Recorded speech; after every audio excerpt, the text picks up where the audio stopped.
بہت گہرے سوالات ہیں۔ یہ سوالات آپ کے مطالعے کے نتیجے میں پیدا ہوئے ہیں، تو پھر آپ کا ماشاءاللہ مطالعہ ہی بہت اچھا ہے۔ آپ خود ہی جانتے ہوں گے ان کے جوابات بھی، پھر پوچھتے کیوں؟ ہمارے شیخ ابن تیمیہ رحمۃ اللہ علیہ نے منطق کی مخالفت میں ایک کتاب لکھی ہے، الرد علی المنطقیین۔ شیخ نے اس کے مقدمے میں بڑا اچھا ایک جملہ لکھا ہے۔ انہوں نے کہا اس منطق کا مفہوم اس کا یہ ہے جملے کا، کہ وہ کہتے ہیں اس لاجک اور منطق کے پڑھنے، سیکھنے، سکھانے کا آخر فائدہ کیا ہے؟ ذہین آدمی ہے تو اس کو ضرورت نہیں، اور بے وقوف کن ذہن ہے تو اسے سمجھ نہیں سکتا، تو آخر اسے لکھیں کیوں؟ تو یہی حال یہاں بھی ہے کہ اگر آپ کے مطالعے کے نتیجے میں یہ سوالات پیدا ہوئے ہیں تو بہت اچھی بات ہے ماشاءاللہ، لیکن پھر آپ کو یقیناً اس کے جوابات کا کچھ نہ کچھ ادراک ہوگا۔ حیات جوہر ہے، خلق نہیں ہے۔ خلق بایمانہ تو ہے کہ اللہ نے فرمایا وَجَعَلَ الظُّلُمَاتِ وَالنُّورِ، اور اللہ نے ظلمات کو پیدا کیا اور نور کو بھی۔ تو جو چیزیں فنا کو قبول کرتی ہیں عرض میں آتی ہیں، اور جو چیزیں اللہ کی مشیت کاملہ اور حکمت بالغہ ان دونوں کے ساتھ فنا کو قبول بظاہر نہیں کر رہی ہوتی، اگرچہ قدرت الہی کے تحت ہوتی ہیں، وہ جوہر ہوتی ہیں۔ اور جواہر کا آپ کو پتہ ہی ہے کہ وہ منتقل ہوتے ہیں، تو اس لیے زندگی جوہر ہے۔ یہ جو مادی نفس ہے نا، یہ جو نفس کی بجائے یہ کہیے کہ مادہ جسم جو ہے یہ کوئی چیز نہیں۔ یہ جسم تو اصل میں قید خانہ ہے۔ روح جیسی لطیف چیز کو اپنے اظہار کے لیے کچھ چاہیے تھا، اور روح کے ساتھ اس میں محبت کی استعداد کو پیدا کیا اللہ نے، اور اگر محبت نہ ہوتی، پیار نہ ہوتا تو اس کائنات میں کچھ بھی نہ ہوتا۔ محبت کی ایک فرع خواہش ہے، اور خواہش کا نتیجہ اظہار ہے، اور اظہار وجود کو چاہتا ہے، اور وجود خود اس بات کا متقاضی ہے کہ جانا جائے۔ اس لیے خود اللہ نے چاہا کہ وہ جانا جائے، خود حق تعالی شانہ نے چاہا کہ اس کی صفات کا اظہار ہو۔ اگر لوگ گناہ نہ کریں اور اگر لوگ معافی نہ مانگیں تو اللہ کی شان مغفرت کا اظہار کہاں ہو؟ اس لیے خود گناہ اور اللہ کی نافرمانی، حتیٰ کہ صغیرہ گناہ سے لے کے کفر تک، یہ مشیت الہی کے تحت ہے، اور مشیت الہیہ چاہتی ہے کہ یہ ہو۔ اور گناہ انسان کے تقوی میں اور انسان کی طہارت اور تزکیے میں ایسے ہی کام آتے ہیں جیسے گیس، اس میں بو ہوتی ہے، اپلے، یہ کون سی اچھی چیز ہے؟ اسے جلا کر آگ پیدا کرتے ہیں، بالکل اسی طرح گناہ در حقیقت وہ گندگی ہے جسے جلانا ہے اور اس سے تقویٰ کی بھٹی روشن ہوتی ہے۔ یہ جواب ہے اس سوال کا جو آپ نے فرمایا۔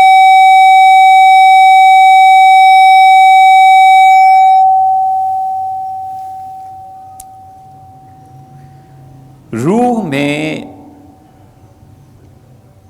ابتدائی درجے کی حقیقت پہچان ہے، اور روح میں انتہائی درجے کی حقیقت ادراک کلی ہے۔ روح جب ادراک کلی پر غالب آ جاتی ہے تو پھر ادراک جس طرف روح غرق ہوئی بھی ہوتی ہے وہاں سے غذا حاصل کرتا ہے۔ یہی وجہ ہے کہ کاملین کی ارواح اور عام آدمی کی روح میں فرق پڑ جاتا ہے۔ کاملین کی ارواح اپنی حیات کے لیے جس میں غرق ہوتی ہیں وہاں سے غذا لیتی ہیں۔ مثلاً سیدنا عمر رضی اللہ عنہ کی روح قوی تھی اور انتہائی قوی تھی، اس روح پر الہام اور فیضان ہونا تھا۔ یہ کاملین کی ارواح میں بڑا نازک مقام آتا ہے جس کو ہر آدمی کے سمجھنے کی بات نہیں اور لوگ اس کا مذاق اڑاتے ہیں۔ ان کاملین کی ارواح میں ان کی زندگی میں کبھی کبھی امتحان ہو جاتا ہے، ان پر جنس کا غلبہ ہو جاتا ہے۔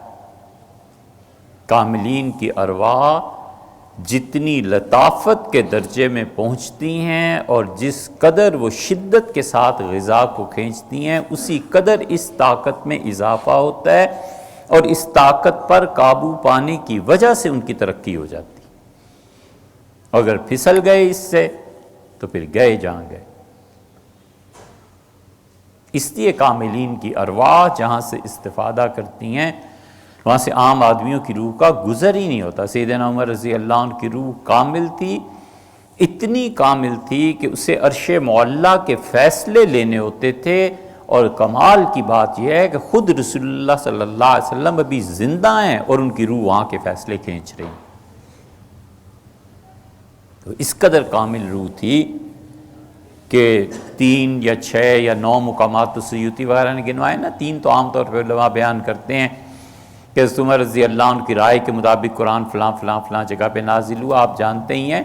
یہ کیا ہے؟ یہ اللہ کے وہ فیصلے ہیں جس کی وحی رسول علیہ الصلوۃ والسلام کی طرف بعد میں ہوئی ہے، اور اس روح کی پاکیزگی نے اسے کھینچا ہے۔ اور جو جاہل اس مقام کو نہیں سمجھتے نا وہ پھر اعتراض کرتے ہیں۔ یہ بڑی نازک بات ہے، مگر جس کی طرف ابھی ہم نے بات کی ہے کہ جس قوت میں اضافہ ہو جاتا ہے، سیدنا عمر رضی اللہ عنہ میں اتنی شدید یہ قوت تھی کہ ایک دن نماز پڑھا کے لوگوں کو کہا کہ میں جب تشہد میں بیٹھا ہوں تو میرا خیال ہے مجھ پہ ایک ایسی حالت طاری ہو گئی تھی، تو تم لوگ ٹھہرو، میں اپنے کپڑے دیکھ کے آتا ہوں کہ صاف رہے یا گندے ہو گئے۔ امیر المومنین رضی اللہ عنہ نے آئے اور کہا لوگوں اپنی نماز کو لوٹاؤ۔ یہ اس کا ظہور ہے جائز طور پہ، ولیعذ باللہ۔ اگر آدمی ناجائز کی طرف چلا جائے پھر گیا سو گیا۔ حضور اقدس صلی اللہ علیہ وسلم کی موجودگی میں اس روح کا اسی لیے وفات کے بعد جب کسی بڑے آدمی کی وفات ہو جاتی ہے تو چھوٹے کا استغراق جس روح کے متعلق ہوتا ہے وہیں سے وہ اپنی غذا اور قوت کو حاصل کرتا ہے۔ اختلاف اس بات پہ ہے کہ وہ روح جو غذا کو فراہم کرتی ہے وہ واقعی اس کی روح ہوتی ہے یا خدا کی رحمت کا ایک حصہ ہے جو ظاہری طور پہ اس شکل میں لایا گیا ہے تاکہ وہ آدمی نامانوس نہ ہو۔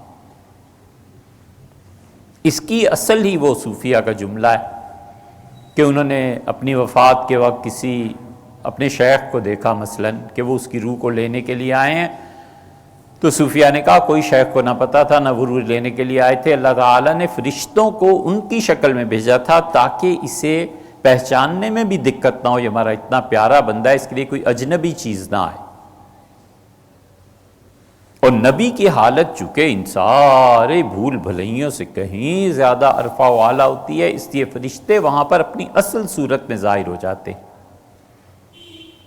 سیدنا عمر رضی اللہ عنہ کا حضور اقدس صلی اللہ علیہ وسلم کی روح مبارکہ سے اس روح کا ارتباط اتنا شدید تھا کہ ایک دن انہوں نے خواب دیکھا، پھر امیر المومنین نے بیان کیا، سیدنا عمر رضی اللہ عنہ نے کہا آج رات میں نے حضور صلی اللہ علیہ وسلم کو خواب میں دیکھا تو میری طرف التفات نہیں فرمایا،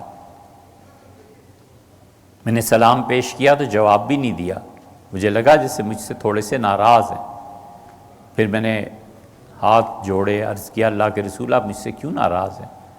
تم اس سے فرمایا روزہ بھی رکھتے ہو اور اپنی بیویوں کے بوسے بھی لیتے ہو۔ میں نے کہا آئندہ ایسے نہیں کروں گا، تو خوش ہو گئے حضور صلی اللہ علیہ وسلم۔ یہ روح کا استغراق ہے، حضرت عمر رضی اللہ عنہ کا گواہ رہنا، میں آئندہ روزے کی حالت میں ایسے نہیں کروں گا، حالانکہ شرعاً جائز ہے۔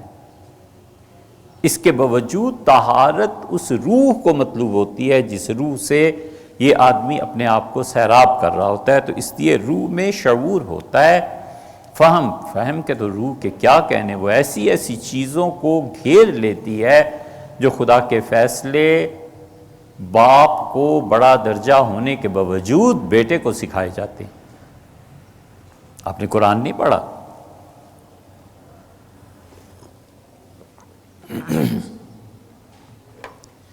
یہ ساری باتیں کتاب و سنت میں ہی آئی ہیں، مصیبت یہ ہے کہ اسے پڑھتے نہیں اور صوفیہ پہ اعتراض کرتے۔ قرآن میں کیا ہے؟ اللہ فرماتے ہیں مقدمہ پیش ہوا، داؤد علیہ السلام نے فیصلہ کر دیا۔ تفسیر میں آتا ہے کہ جب دونوں آدمی فیصلہ لے کے باہر نکلے، فیصلہ کیا تھا؟ ایک آدمی کی بکریاں تھیں، ایک کے کھیت کو چر گئیں، کچھ چرا کچھ چرا چھوڑ دیا انہوں نے، تو حضرت داؤد علیہ السلام سے جا کے داؤد علیہ السلام خدا کے اتنے جلیل القدر پیغمبر تھے کہ انہوں نے باقاعدہ اپنی بادشاہت کے بعد اپنے یہاں ایک عبادت خانہ بنا رکھا تھا، 24 گھنٹے اس میں خدا کی عبادت ہوتی تھی۔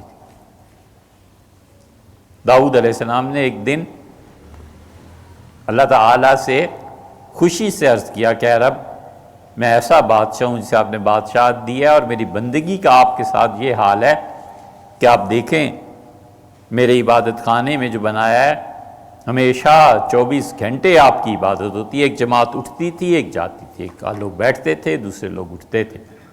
داؤد علیہ السلام بھی جا کے عبادت وہیں کرتے تھے، اور جس دن وہ عبادت کرتے تھے کوئی وجہ نہیں تھی کہ وہاں کوئی جائے، فوج کا پہرا، پولیس ان کی اپنی تھی اس کا پہرا، پھر محل کی بڑی بڑی دیواریں، اندر کون جائے، اور پھر بھی اندر تہخانوں میں جا کے گئیں عبادت گاہ۔ تو اللہ تعالیٰ نے فرمایا اچھا تم سمجھتے ہو یہ تم عبادت کرتے ہو، یہ تو داؤد ہماری توفیق ہے، ہم نہ دیں اگر تو پھر کیسے عبادت ہو سکتی۔ اور ایک دن وہ اللہ کے نبی تھے نا، لیکن ظاہری چیزوں سے تو آدمی متاثر ہوتا ہی ہے۔ ایک دن وہ بیٹھ کے عبادت کر رہے تھے، تسبیح خدا کی پڑھ رہے تھے، بہت انہماک تھا، پیچھے سے شور کی ذرا آواز آئی، مڑ کے دیکھا تو کچھ آدمی کھڑے ہیں۔ داؤد علیہ السلام ڈر گئے کہ یہ کہاں سے آ گئے،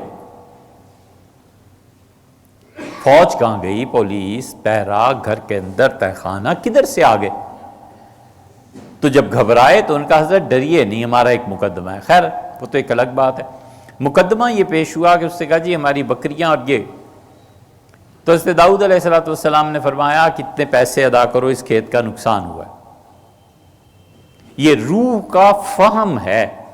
جب باہر نکلے یہ دونوں فریق، تو آگے کھڑے تھے ان کے بیٹے سلیمان علیہ السلام، تو انہوں نے پوچھا والد نے کیا فیصلہ کیا ہے؟ انہوں نے کہا والد صاحب نے فیصلہ کیا ہے کہ میں پیسے ادا کروں جتنا نقصان ہوا ہے کھیت کا۔ انہوں نے کہا میں ابا کی جگہ ہوتا تو کوئی اور فیصلہ کرتا۔ حضرت داؤد علیہ السلام کو خبر پہنچ گئی، بلایا، فرمایا تم کیا فیصلہ کرتے؟ ان کا والد میں یہ فیصلہ کرتا کہ بکریوں کو اس کے حوالے کر دیتا اور کہتا کہ تم رکھو، ان کا دودھ اور ان کی اون استعمال کرو، ذبح نہیں کرنا، اور کھیت اس کو دے دیتا کہ جو باقی فصل ہے نا وہ تم لے لو، اور جب تمہارا کھیت آئندہ موسم میں اسی حالت پر آ جائے تو یہ پلٹا دو اور بکریاں واپس لے لو، دونوں کا نقصان نہ ہوتا۔ تو داؤد علیہ السلام بڑے خوش ہوئے۔ اللہ کہتا ہے فَفَهَمْنَاهَا سلیمان، اور ہم نے اس مقدمے کا فہم سلیمان کو دیا تھا۔ یہ نہیں کہا کہ سلیمان علیہ السلام نے قضا کی، فرمایا ہم نے اسے سمجھ دی تھی گہری۔ تو فہم روح کا یہ بہت الگ چیز ہے، اور القاء ہوتا ہے، اس لیے اپنے چھوٹوں کی بات بہت توجہ سے سننی چاہیے۔ خدا کا القاء اور الہام اس کا پابند نہیں ہے کہ کسی بڑے پہ ہی ہو اور کسی پڑھے لکھے پہ ہی ہو۔ کبھی کبھی جاہل آدمی وہ بات کہہ دیتا ہے جو پڑھا لکھا نہیں جانتا۔ یہ خود رسول اللہ صلی اللہ علیہ وسلم کے ساتھ پیش آیا ہے۔ سیدنا علی رضی اللہ عنہ یمن میں تھے، حضور صلی اللہ علیہ وسلم نے فرمایا تھا کہ قضا کرنا، یعنی قاضی بن کے رہنا ہے، اور فرمایا تھا کہ جا کے لوگوں کو کہنا کہ خالد نے جو تمہارا نقصان کیا ہے میں اس کا ذمہ دار ہوں، اور خالد کے نقصان کو ہم پورا کریں۔ خالد بن ولید رضی اللہ عنہ جرنیل تھے، فوجی طبیعت تھی، اسلام کی دعوت دی، اگلوں نے نہیں مانا، انہوں نے اڑا دیا۔ یمن والوں نے شکایت کی رسول اللہ صلی اللہ علیہ وسلم سے، تو سیدنا علی رضی اللہ عنہ کو بھیجا کہ ان کی تسلی تشفی کرو اور انہیں بتاؤ کہ میں ہوں اور میں تمہارا نقصان پورا کروں گا وغیرہ لمبے واقعات۔ ایک آدمی پر غالباً شیر نے حملہ کیا اور وہ کنویں میں گرا بھاگتے ہوئے، دوسرے نے بچایا وہ بھی گر گیا، تیسرا چوتھا، پے در پے متعدد افراد گر گئے۔ مقدمے کا فیصلہ کرنا تھا، لمبی حدیث ہے، اس کے آخر پہ آتا ہے کہ لوگوں نے اس پہ اعتراض کیا، اور سیدنا علی رضی اللہ عنہ کے معائب لوگوں نے بیان کیے کہ علی نے یہ کیسا فیصلہ کیا ہے، ایک کو کہا کہ پوری دیت دے دو، دوسرے کو کہا آدھی دے دو، تیسرے کو کہا اتنی دے دو اتنی دے دو، یہ بھی کوئی فیصلہ ہے؟ سیدنا علی رضی اللہ عنہ پہنچے ہیں یمن سے اس دن جس دن رسول اللہ صلی اللہ علیہ وسلم آخری حج میں مقام ابراہیم پہ تشریف فرما تھے، اور سیدنا علی رضی اللہ عنہ حاضر ہوئے، اور رسول اللہ صلی اللہ علیہ وسلم بہت خوش تھے ان سے، اور ان سے پوچھی جب باتیں تو انہوں نے اپنا یہ فیصلہ بھی پیش کیا۔ ان کا اللہ کے رسول میں نے یوں فیصلہ کیا تھا، لوگوں کو مجھ پہ اعتراض ہے، تو رسول اللہ صلی اللہ علیہ وسلم نے گلے سے لگا لیا، آپ نے فرمایا علی بالکل ٹھیک فیصلہ کیا ہے، صحیح انصاف تم نے کیا ہے، میں بڑا خوش ہوں اس سے۔ یہ فہم جو ہے نا فیصلے کی، اسی لیے تو اختلاف ہوا ہے کہ کیا قاضی کا اپنی ذاتی تحقیق کی بنیاد پر کسی کو سزا دینا جائز ہے؟ سیدنا عمر رضی اللہ عنہ اس کے حق میں تھے۔ انہوں نے رات کو جب گشت کیا تو مدینہ منورہ میں ایک جگہ کچھ چیز دیکھ لی تھی انہوں نے، یا ان کی نظر پڑی، انہیں حقیقت سمجھ میں آ گئی۔ ان کا صبح میں تمہیں بتاؤں گا اس حرکت کیا، اس گناہ کا مسئلہ کیا ہے۔ پھر انہوں نے پہلے پوچھا، کیونکہ شواہد نہیں تھے نا، تو جن سے پوچھا ان میں سعد، حضرت علی اور عبد الرحمن بن عوف رضی اللہ عنہ جیسے بڑے لوگ شامل تھے۔ انہوں نے کہا حضرت یہ جائز نہیں ہے، کیونکہ گواہی کے تقاضے پورے نہیں ہوتے، قاضی کا صرف اپنے طور پہ تحقیق کا ہونا یہ کوئی چیز نہیں ہے جب تک کہ گواہیاں نہ ہوں۔ تو عمر رضی اللہ عنہ چپ ہو گئے۔ انہوں نے فرمایا اگر تم مجھے یہ فتویٰ نہ دیتے تو میں فلاں فلاں کا ایسا حشر کرتا، لوگ یاد رکھتے کہ چوری چھپے جو کام ہوتے ہیں اس پہ بھی سزا ملتی۔ تو روح کا فہم اور ادراک ہمیں اس بات تک نہیں لے جاتا کہ ہم فیصلے صادر کرنے لگیں، لیکن ہوتا یہ ہے کہ روح کا فہم اور ادراک بہت بڑی چیز بن جاتا ہے آدمی کے خود اپنا فیصلہ کرنے کے لیے۔ اس کی کیا کیفیت ہوتی ہے؟ کیفیات کو الفاظ میں کیسے قید کیا جا سکتا ہے؟ غصہ کیا ہوتا ہے؟ محبت کیا ہوتی ہے؟ کیفیات جو ہیں اس پہ زیادہ بحث کرنی بھی نہیں چاہیے، یہاں سے گمراہی کے راستے زیادہ کھلتے ہیں۔ اب اس کیفیت پہ بحث کرنا کہ رسول اللہ صلی اللہ علیہ وسلم نے فرمایا کہ انبیاء علیہ السلام اپنی قبروں میں زندہ ہوتے ہیں اور انہیں رزق دیا جاتا ہے، اب اس کیفیت پہ کیا بحث کرنی ہے آپ نے کہ کیسے زندہ ہوتے ہیں، بس فرما دیا، ہو گیا۔ حضور اقدس صلی اللہ علیہ وسلم کو ہے یہ بڑی نازک بات، لوگ اسے سنیں گے لیکن اسے درست پیرائے پر ہی رکھنا چاہیے، پازیٹیو سائٹ پہ ہی، کہ حضور اقدس صلی اللہ علیہ وسلم کو ہر وہ چیز وہاں پیش کی جاتی ہے جس سے ان کی روح مبارکہ کو تسکین، سکون پہنچے اور وہ خوش رہیں۔ اب اس کی تفصیلات کیا ہیں، کیوں اس میں جانا ہے، چھوڑو، لیکن گئے ہیں مواہب الدنیا وغیرہ میں اس کی تفصیلات میں گئے ہیں، بس ٹھیک ہے، ایک چیز ہے۔ اب اس کی مثال نہیں دیکھتے مسلم کی روایت میں، صحیح حدیث میں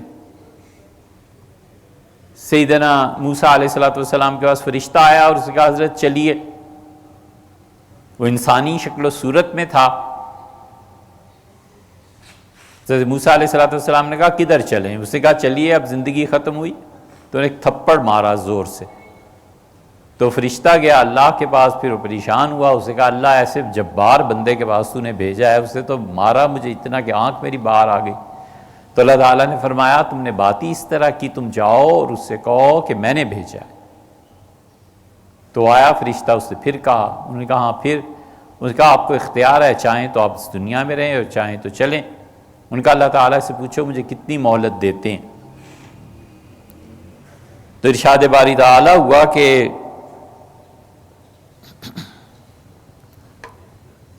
اسے کہیں موسیٰ علیہ السلام سے کہ کسی بیل کی پشت پہ وہ اپنا ہاتھ رکھیں اور اس کی کھال کے جتنے بال ان کے ہاتھ کے نیچے آ گئے ہم اتنی زندگی دے دیں گے۔ مسلم میں آتا ہے کہ وہ فرشتے نے آ کے جب جواب پیش کیا تو انہوں نے فرمایا پھر اس کے بعد کیا ہوگا، اس کا موت، اور کہا جب مرنا ہی ٹھہرا تو اب کیا اور اس دن میں کیا، بس مجھے اتنی مہلت دے دو کہ میں مسجد اقصیٰ جہاں بنی ہوئی ہے یروشلم میں، فرمایا اس میں رمیت حجر، دیہات میں یا پرانے زمانے میں ایسی پیمائش ہوتی تھی نا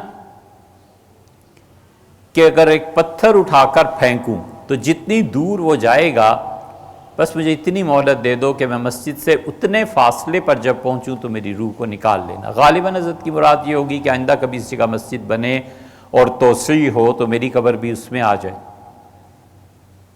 جب ٹھیک اس جگہ پر پہنچے جہاں پر کھڑے ہو کے وہ پتھر مسجد کے صحن سے پھینکتے تو گر سکتا تھا، وہیں ان کا انتقال ہوا، وہیں قبر بن گئی۔ حضرت رسالت پناہ صلی اللہ علیہ وسلم جب معراج میں گئے ہیں تو واپسی پہ بیان کیا عمر رضی اللہ عنہ، کہا کہ عمر اگر تم میرے ساتھ ہوتے تو میں تمہیں بتاتا یہ یروشلم مسجد اقصیٰ، فرمایا اس کے نیچے مٹی کے جو تودے ہیں نا ان میں اس کی قبر آ گئی ہے موسیٰ علیہ السلام کی، اور میں نے انہیں دیکھا قائماً یصلی فی قبری، کھڑے ہوئے تھے اپنی قبر میں نماز پڑھ رہے تھے۔ تو جبریل نے اشارہ کیا، اس سے کہا انہیں دیکھیے ذرا یہ کون ہے، میں نے کہا کون ہے یہ، نماز پڑھ رہے ہیں، تو ان کا یہ موسیٰ علیہ السلام ہے۔ حضرت موسیٰ علیہ السلام نماز کیوں پڑھ رہے تھے؟ اس لیے کہ اللہ نے انہیں کہا تھا کہ اقم الصلاۃ لذکری، جو ہی وہ اس وادی میں داخل ہوئے ہیں نا جہاں انہیں نبوت ملی تو اللہ نے پہلا حکم دیا کہ فخلا نعلیک، اپنے جوتے اتار دیجئے، انک بالوادی المقدس طویٰ، آپ ایک پاک جگہ پر آ گئے، اور پھر حکم دیا کہ موسیٰ نماز پڑھا کیجئے۔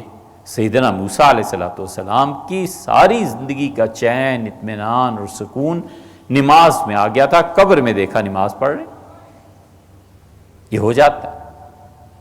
حتیٰ کہ اس امت میں اولیاء اللہ کے ساتھ یہ ہوا ہے کہ وہ قبر میں نماز پڑھتے ہوئے پائے گئے۔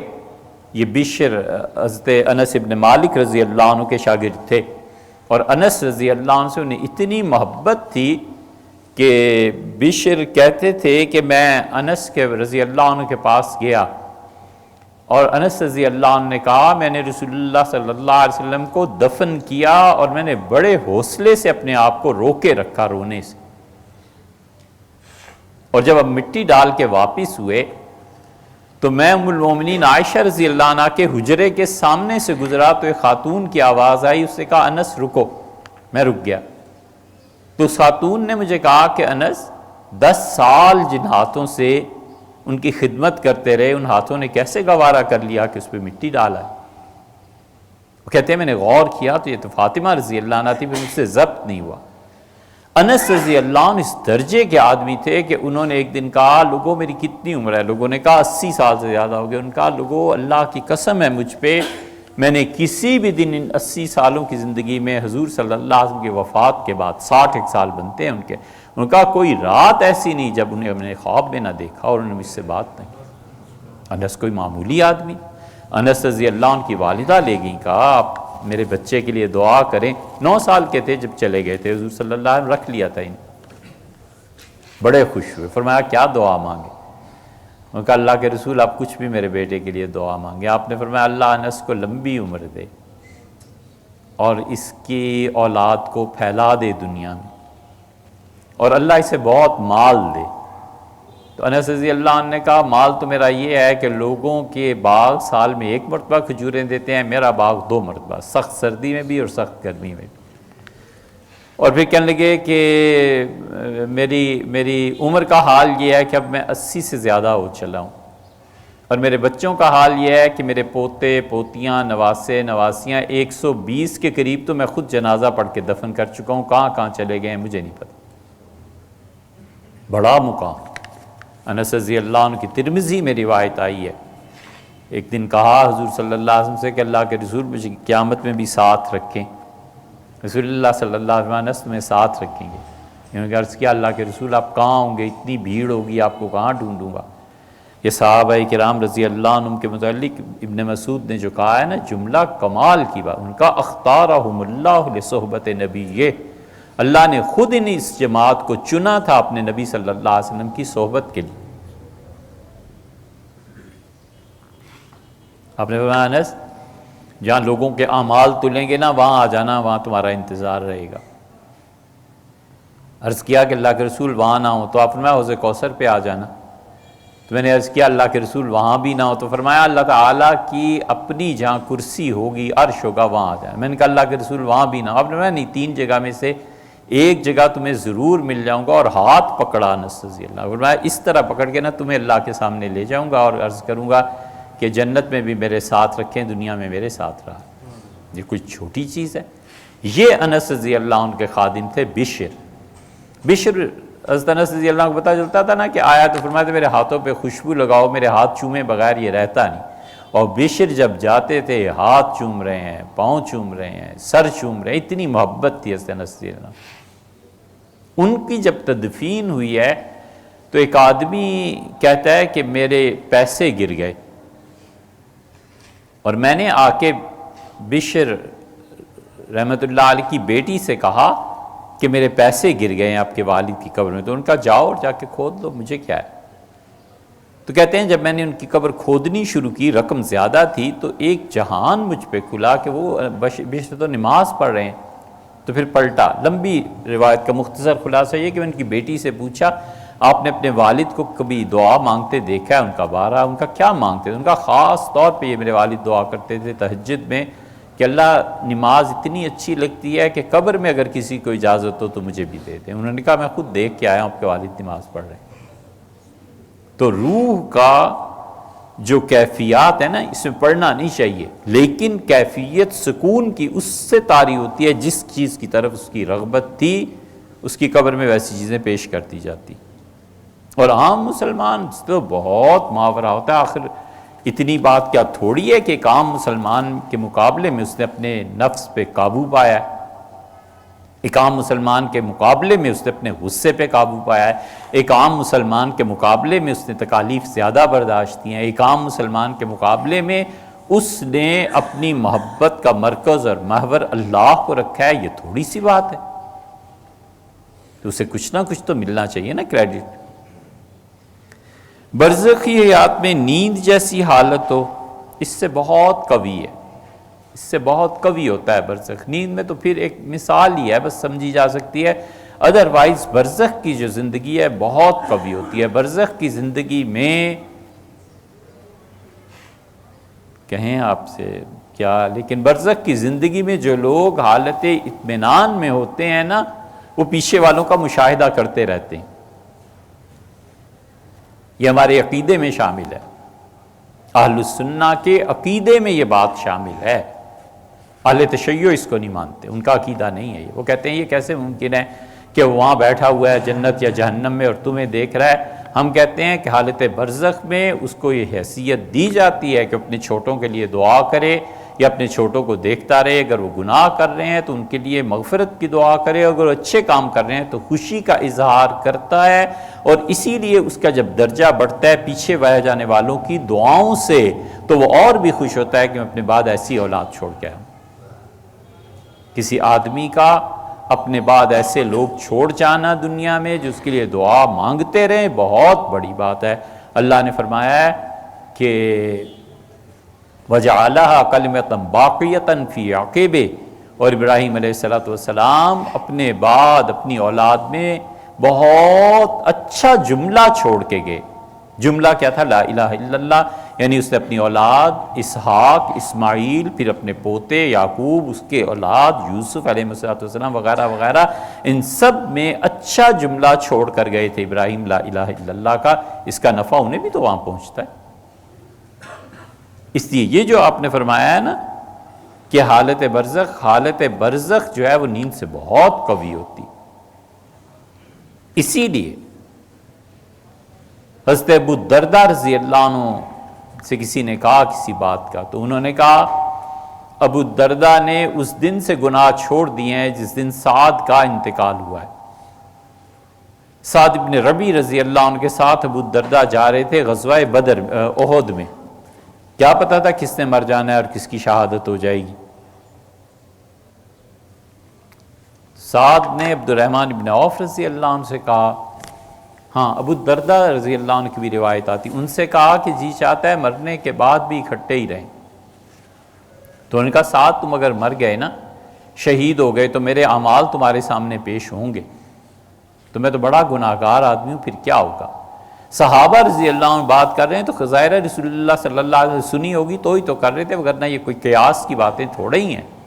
تو ابو الدرداء رضی اللہ عنہ نے کہا پھر سعد کی شہادت ہو گئی تو مجھے حیا آتی ہے کہ میری کوئی بری بات سعد اس دنیا میں دیکھے اور پریشان ہو کہ میرا دوست کیسا ہے۔ اس لیے عالم برزخ بہت بڑی چیز، زمان و مکان کیا ہے؟ خلق ہے۔ اب تو بہت دیر ہو گئی، پھر اور دیر ہو جائے گی، آئندہ دیکھیں گے اس کو۔